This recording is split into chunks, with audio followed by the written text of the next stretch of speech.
প্ৰথমতে ইতিমধ্যে উজনি অসমৰ একাংশ দল সংগঠনে আমি দেখা পাইছো যে আজি কিছুদিনৰ আগৰ পৰা যি মিয়া খেদা অভিযান আৰম্ভ কৰিছে প্ৰথমতে আমি তাৰ সম্পূৰ্ণ বিৰোধিতা কৰিছো। প্ৰথম কথা হ'ল জাতীয় সংগ্ৰামী সেনা নামৰ সংগঠনটোৰ তেখেতলোকৰ সাধাৰণ সম্পাদক খুজাই হুমায়ুন কবিৰ তেখেত এজন মিয়া। এজন মিয়া মানুহক সংগঠনত ৰাখি আৰু তেখেতলোকে টিআৰপি ল'বৰ কাৰণে এই মিয়া খেদা আন্দোলন আৰম্ভ কৰিছে।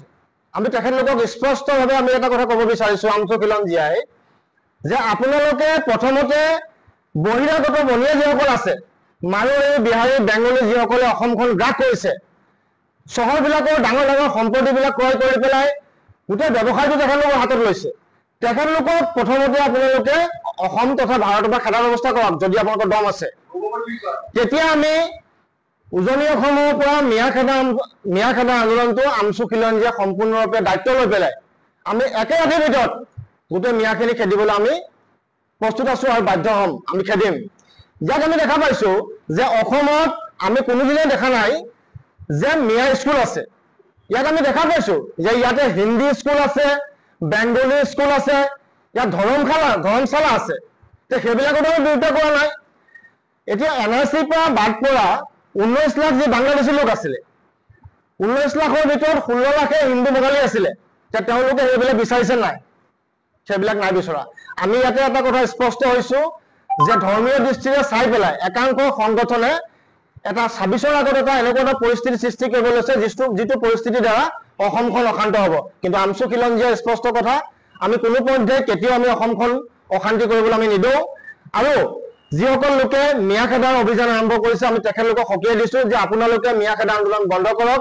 প্ৰকৃত ভাৰতীয় লোকক হাৰাশাস্তি কৰা আমি আমচু খিলঞ্জীয়াই কেতিয়াও সহ্য নকৰো।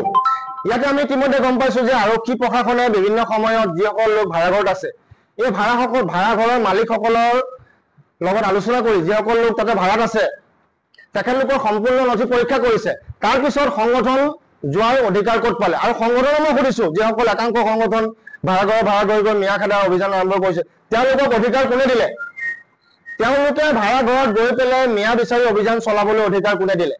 মই আৰক্ষী প্ৰশাসনক ইয়াৰ পৰা এটা কথা স্পষ্ট কৰি দিব বিচাৰিছো যে আপোনালোকে সংবাদ মাধ্যমত আপোনালোকে দেখিছেনে নাই যে একাংশ লোকে আইনখন হাতত লৈছে, তেখেতলোকৰ ওপৰত ব্যৱস্থা হ'বনে নহয়? আমচু খিলঞ্জীয়াৰ কথা স্পষ্ট। আৰু যদি মিয়া খেদিবলৈ ইমানেই ইচ্ছা আছে তেতিয়াহ'লে মিয়া যিসকল লোক কৰ্মৰত চাকৰি কৰা যিসকল ধনী মিয়া যেনেকৈ অধিবক্তা আছে, ডক্টৰ আছে, ইঞ্জিনিয়াৰ আছে বা প্ৰফেচৰ আছে, পুলিচ আছে, তেখেতলোকক খেদিব পাৰিব নোৱাৰে। ইয়াত কেৱল দৰিদ্ৰ দুখীয়া নিচলা লোক যিসকল কাম কৰি আছে তেখেতলোকৰ ওপৰত বৰ্মতা দেখুৱাই লাভ নাই। যদি আপোনালোকে পাৰে এইসকল অধিবক্তা, ডক্টৰ, ইঞ্জিনিয়াৰ, পুলিচ এইসকলক খেদক। কিন্তু আমি জনামতে ভাৰতীয় লোকক কোনো জাগাৰ পৰা খেদিব নোৱাৰে। অসমৰ বিভিন্ন জাগাত ভাৰতীয় লোক থাকিব পাৰে। তাত টিআৰপিৰ স্বাৰ্থত টিআৰপি ল'বলৈ গৈ এই মিয়া খেদাৰ আন্দোলনত ৰাইজে বুজি পাইছে। আপোনালোক ইয়াৰ পৰা বিৰত থাকক। এইবিলাক সংগঠনৰ কাম নহয়, এইবিলাক কাম হৈছে পুলিচ প্ৰশাসনৰ কাম। সেয়েহে মই অসম চৰকাৰ তথা আৰক্ষী সঞ্চালক প্ৰধান মহোদয়কো জনাইছো যাতে অসমখন অশান্ত কৰাৰ ক্ষেত্ৰত আপোনালোকে সহযোগ নকৰিব আৰু আপোনালোকে এইসকলৰ ওপৰত ব্যৱস্থা লওক আৰু এইসকলৰ যাতে তেনেকুৱা ধৰণৰ পৰিস্থিতি কৰি পেলাই যাতে অসমখন অশান্ত কৰিব নোৱাৰে তাৰ কাৰণে আপোনালোকে ব্যৱস্থা লওক। দ্বিতীয়তে হৈছে হিমন্ত বিশ্ব শৰ্মা ডাঙৰীয়াই কৈছে যে খিলঞ্জীয়াৰ কোনো চিন্তা নাই, খিলঞ্জীয়াৰ কোনো কথা নাই। আমি দেখা পাইছো যে খিলঞ্জীয়া লোকসকল বিভিন্ন সময়ত হাৰাশাস্তিৰ সন্মুখীন হৈছে। বিশেষকৈ যি অসমত উচ্ছেদ চলিছে আমি প্ৰথমতে কৈছো যে আমি উচ্ছেদৰ বিৰোধী নহয়।